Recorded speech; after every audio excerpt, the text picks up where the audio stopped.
Technology has always brought man to the front of a new era. Old religions die and new religions are born.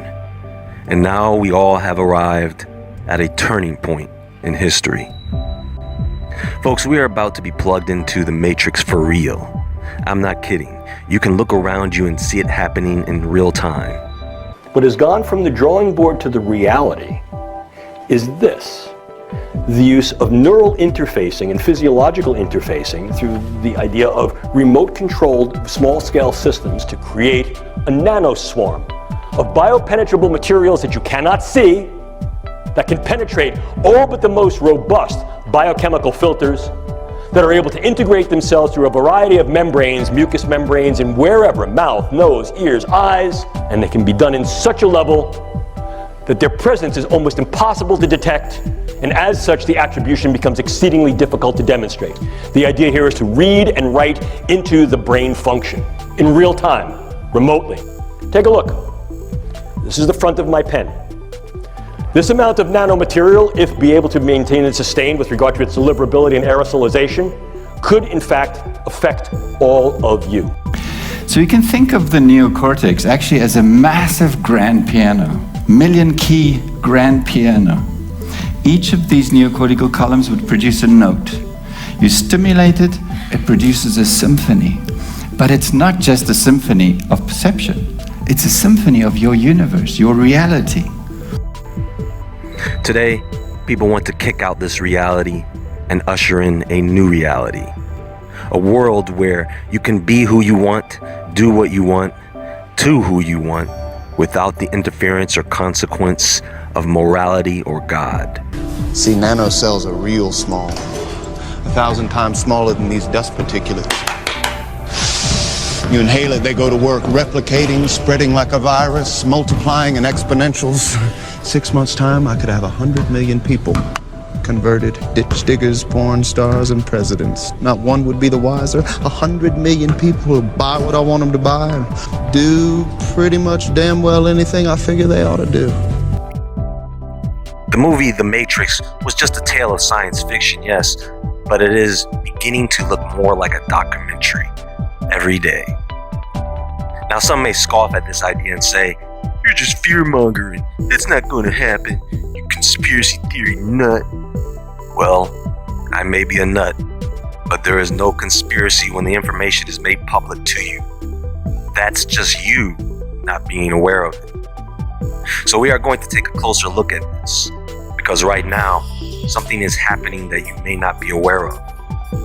A sentient simulation of our world in real time. No, this is not a video game, folks. But for those who think it is, I have a question. Are you ready, player one?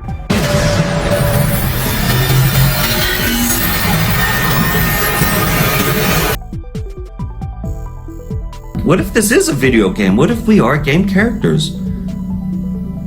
And if they've developed the singularity, which means they can produce machines that are able to self-learn, that become self-aware. You know, maybe consciousness isn't that special. Maybe a machine can have consciousness. Maybe a program can have consciousness. Remarkably, this is precisely what is happening. It is called the Sentient World Simulation. The program's aim, according to its creator, is to be a continuously running, continually updated mirror model of the real world, complete with billions of nodes representing every person on the Earth. DeepMind AI, they're working on building a digital brain and quantum technology in addition to Google. Google has almost the biometrics of entire humanity, the digital footprints. The algorithms have connected to the ecosystem for 20 years of the human race. They know how people think, what their wants are. We're all collectively programming the AI, and Google plus all the humans that connect to it are one giant cybernetic collective, where we're all sort of plugged in as like nodes on the network, like leaves on a big tree. A human mass machine interface to be able to predict the future and then control the future. That's in the founding documents of Google. Your personality, your memories, who you are, the essence of your soul, will be incorporated in this disk as pure information. With their hopes, their dreams, all their actions, dial it into all the other machines and computers, and have a lifetime model of the world. So the artificial neurointelligence is sort of getting to the level of becoming artificial general intelligence with the quantum technology. So if you have quantum technology and you take the humanity's information, data, knowledge, and you compress it down into a digital brain or even into a physical robotics or a machine, that information can exponentially increase the knowledge and capability of Google to a level that can almost become God. What they're going to do is apply this machine to an area that I think is fundamentally important. It's a crux of our future as humans, and that's, can we build machines like us? So Google was set up 18, 19 years ago to build a giant artificial supercomputer based on the neuron activities of the hive mind of humanity, with billions of people wired into it with the Internet of Things. And so all of our thoughts go into it. So imagine a digital brain that connects to the entire planet and all people. The frequencies from this digital brain, this quantum technology, would be dispatched to your smartphones, your IoT devices, or if you're cybernetically enhanced or cybernetically changed, command centers, network grids. That information would connect your neural networks, and it would begin a process of replication. What do I mean by that? So it starts to bio-digitally social program you. Bio means your biology. Digital covers your neural networks. If you believe in a religion, it covers your soul. Social covers your emotions or your social network or your social media. Programming is programming. Bio-digital social programming. The entire human race on the 5G network will be bio-digitally social programmed. Their thoughts, their brain chemistry, their neural networks completely replaced with a 5G system that comes from the data and the artificial intelligence directed from Google's DeepMind and the quantum technology. So humanity will no longer be themselves. It will be a program subservient of Google's system. The OS will evolve to become one universal format for the whole world and will turn into a kind of connective tissue of everything in our lives.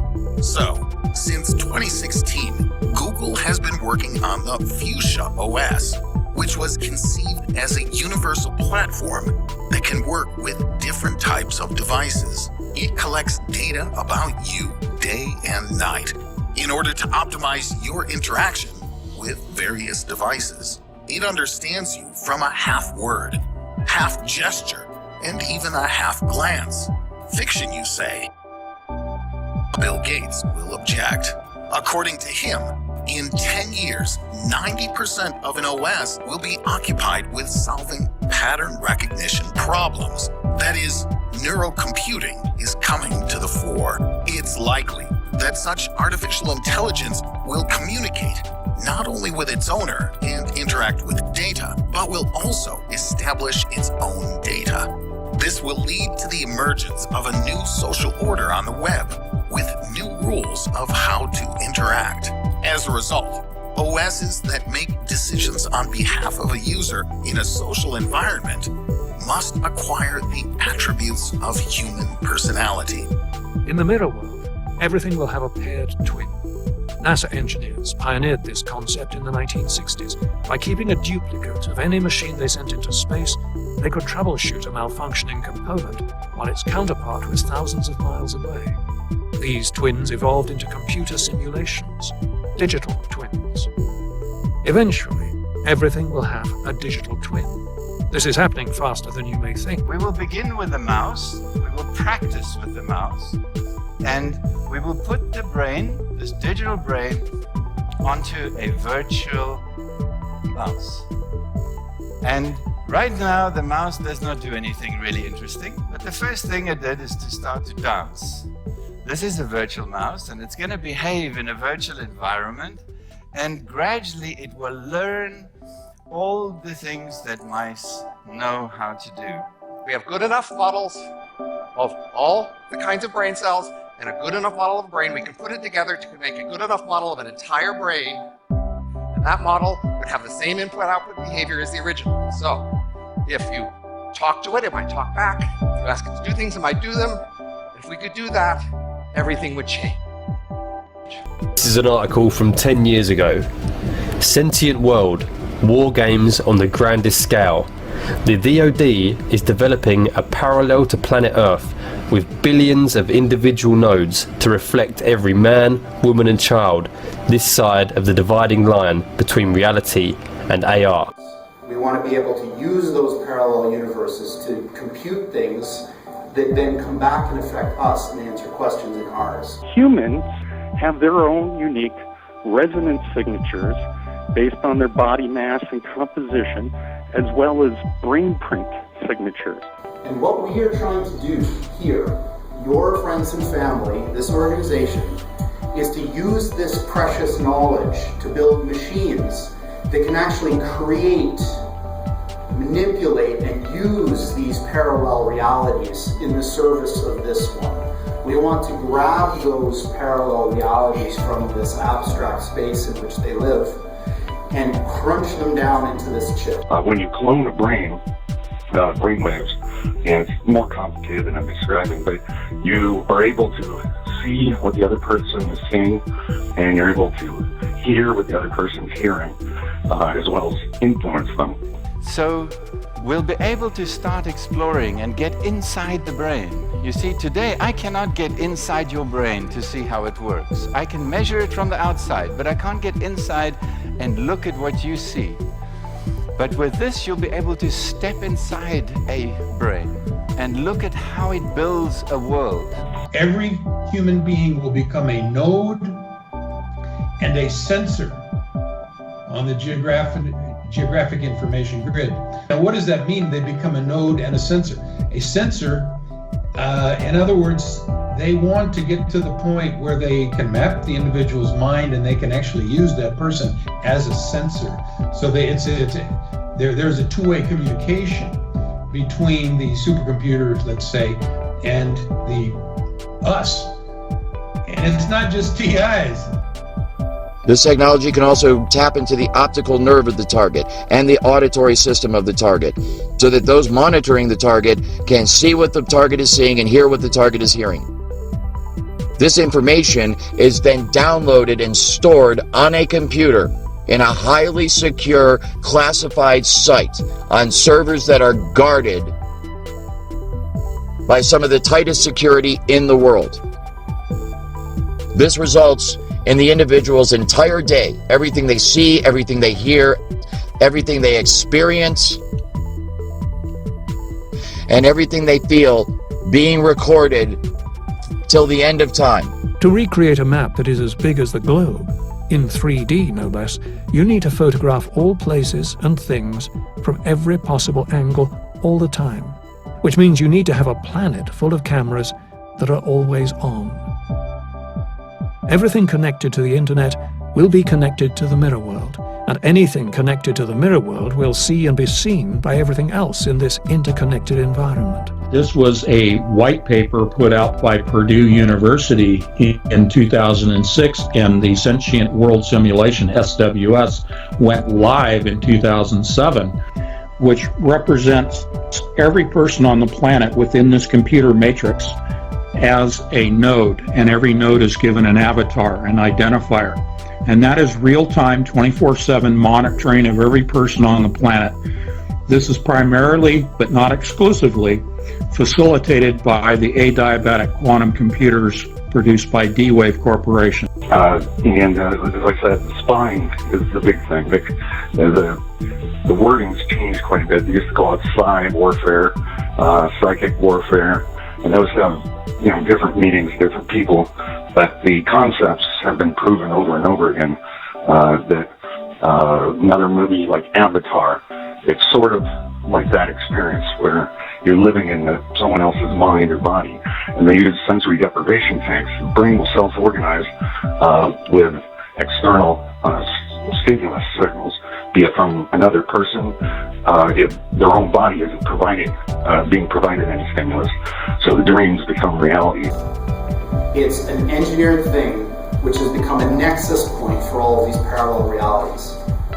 The shadows of all of these different universes intersect at a physical point inside of one of those boxes. You can think of it as a portal. We talk often about the quantum computers, the kind of ability they've got to map and model humanity itself because of this Internet of Things that is all around us now as well. We're feeding all of our information back into this quantum computer that's basically got a virtual world where all of us have a digital avatar in there. They're able to manipulate the digital avatar in a virtual world, and that's actually translated to effects in the real world. In fact, the only way that the technology really works effectively is the bidirectional communication. So it involves the most invasive form of privacy as well as control. This has been going in parallel development to the model numbers of the D-Wave computers. They work lockstep because the adiabatic quantum computers runs the sentient world simulation, which also encompasses Palantir, which we have talked about. This is the new surveillance system that has subsystems all built within it from the intelligence agencies around the world. So SWS is what is manipulating people. And Kev, you said it, the avatars and the nodes, when those are manipulated digitally in the simulation, it manifests physically in the human brain and the physical body. Outside of the SWS, it is like pulling strings.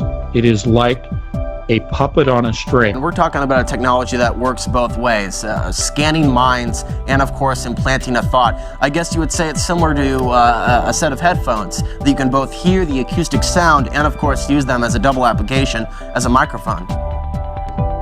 Basically all the senses of the body. So the personality overlays, that's basically a recording. You're recording a person that's in a specific emotional state. So say rage, or even something as simple as stubbed your toe, or morning sickness, or you've got a cold. You can take that raw sensory information and then process it into a way that it generally fits into any bioelectrical system. And so you provide a bioelectrical input to the body, and then that person will experience that physical sensation that has been recorded previously. We have, like in the movie industry, they have what they call a Foley artist, and they have just libraries of all the different sounds that you could possibly want to use in a movie, or say like stock video footage. Something that's in a library of information that can be used. Well, this program uses the same sort of library. It's a pre-planned existing library of information that can be played onto a person's bioelectrical system. Every human function has been mapped out to some extent, and that we are all just slight variances from some mean. You map out the cognitive model of the average human, you can influence almost everybody on Earth to some degree. Highly technical program. All of the symptoms are induced by a technology that is so fucking sophisticated, it is horrifying beyond description. This technology can be used to beam images and even motion pictures into one's brain. Images and motion pictures that are so realistic that you think you're actually watching a movie or seeing something in reality. It's like a virtual reality 3D rendering that takes place within the target's mind. This technology can also be used to control the muscle movement of the target It can take over one's hands or feet while driving and make you press on the accelerator or press on the brake or turn. This can be used to cause accidents. It can also be used to prevent accidents from happening. This technology can also tap into the optical nerve of the target and the auditory system of the target, so that those monitoring the target can see what the target is seeing and hear what the target is hearing. This information is then downloaded and stored on a computer in a highly secure, classified site on servers that are guarded by some of the tightest security in the world.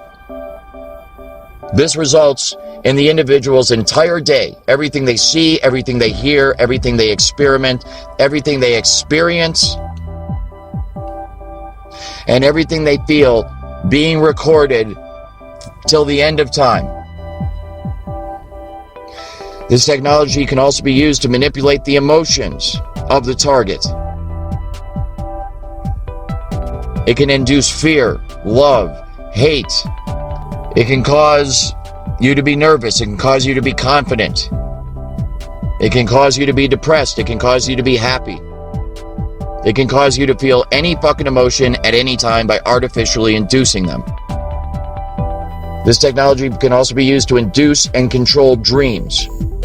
It can be used to control dream cycles and sleep patterns, to cause one to sleep very deeply or to cause one to not sleep at all. And this technology can also be used to mimic spiritual experiences. Joy, love, peace that passes understanding can all be induced artificially by this technology to make the target believe that they are having a genuine spiritual experience when they're not. This technology can also be used to read the thoughts of the target verbatim as they occur within your own mind. This technology is so advanced and so sensitive that it can literally make you attracted to another human being and make another human being attracted to you. And in this way, they are playing matchmaker. They are playing Cupid and actually getting couples together and making them fall in love. They are also doing the opposite. They are also breaking couples up. They are breaking up families, husbands and wives. They are breaking up children from their parents. They are breaking up businesses and corporations. They are using this to manipulate society on every level for their own benefit and gain. And they are doing so with an attitude of complete immaturity and, for lack of a better word, downright evil. It is infuriating.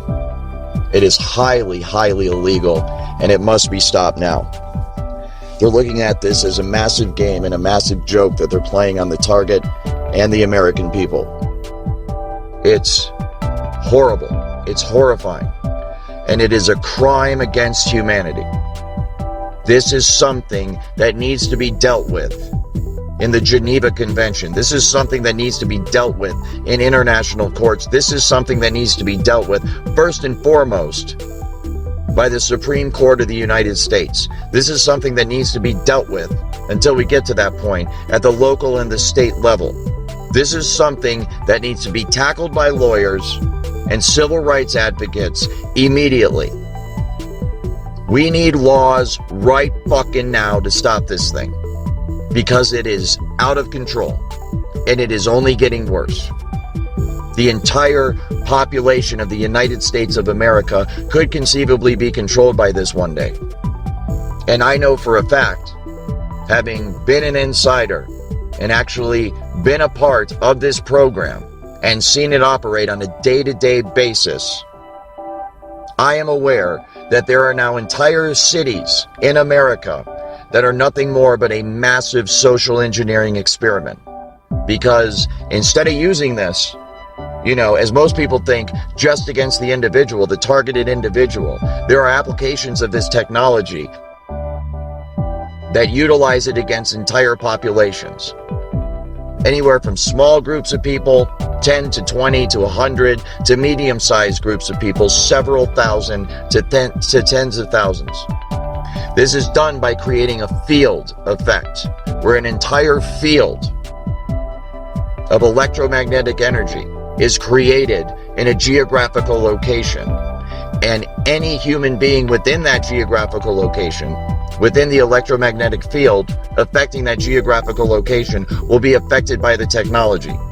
This can be used to induce a general mood in a population or a crowd of people. It can be used to make them passive. It can be used to make them agitated. And this can be used to cause or stop, induce riots, stop crime, start crime, stop thoughts, start thoughts. Massive mind control on a citywide level.